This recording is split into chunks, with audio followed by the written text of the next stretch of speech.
So I've seen that there's a lot of people that are interested in putting a Philips Hue Dimmer Switch on their wall that actually replaces the existing wall switch. The problem that people have is that everybody's wall switch is slightly different, so I thought I'd show everybody what I did at my place. So what I'll do, I'll just show you here. So this is a standard light switch here in Australia. Obviously everywhere it's going to be different. Some people have ones that extend out like an inch. Others are slightly pressable. Not all of them look like this, but as you can see, this is just what a normal Australian switch looks like. Obviously I've got 4 buttons here, 4 gangs, but whether you have 1 gang, 2 gangs, 4 gangs, it doesn't really matter.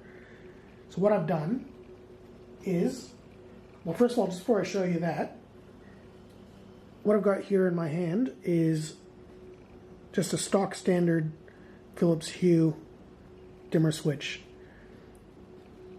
Nothing fancy about it, just stock standard. You can see you've got the adhesive strips on top and the bottom. And this is what people want to basically replace or put it on top of their existing.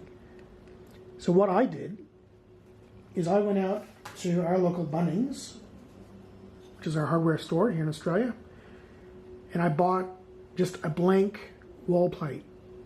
Now the one I've got here isn't really a blank. This is one that has a cutout specifically for a specific type of faceplate with buttons, but you get the idea. So you basically buy a blank wall plate. The one that I'm actually using for this purpose is called DETA, that's D-E-T-A, and then it's the 6000 series. And I'll tell you why I'm using that. First of all, this is essentially the back of one of the DETA 6000 wall plates. This is with the dimmer switch attached to it using those adhesive strips. So basically all I did is I bought one of the DETA 6000 faceplates, which is slightly oversized for here in Australia. And I'm just going to go to the side here so I can show you. You'll notice that if I just have a look just on the top, it's just slightly oversized. You can just slide it on top. See that? Now the only problem is with those faceplates is that they're not quite long enough. So they're perfect size to fit on top of, but the bottom of that actually doesn't extend far enough to cover the entire existing faceplate.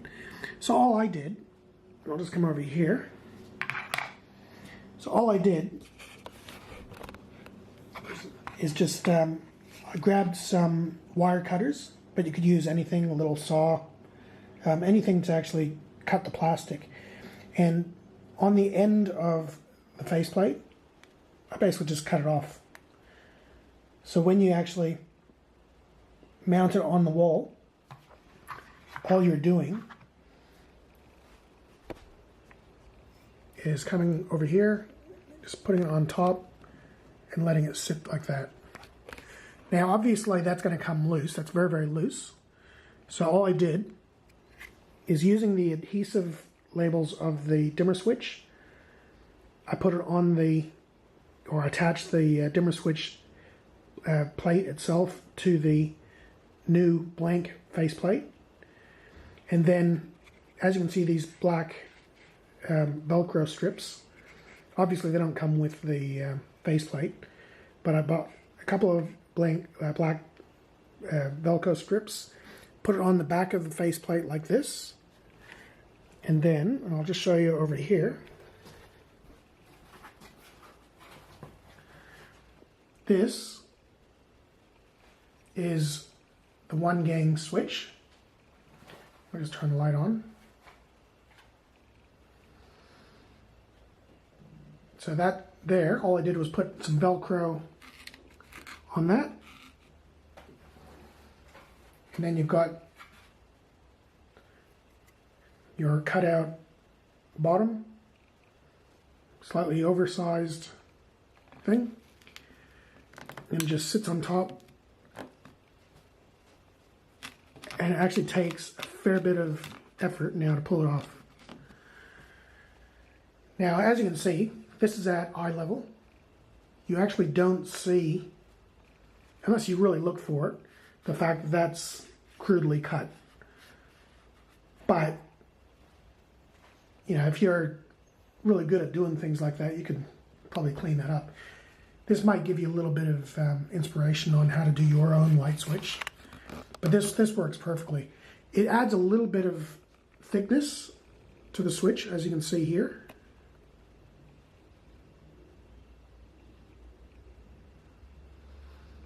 But other than that, it's virtually impossible for somebody to not know how to turn on the light.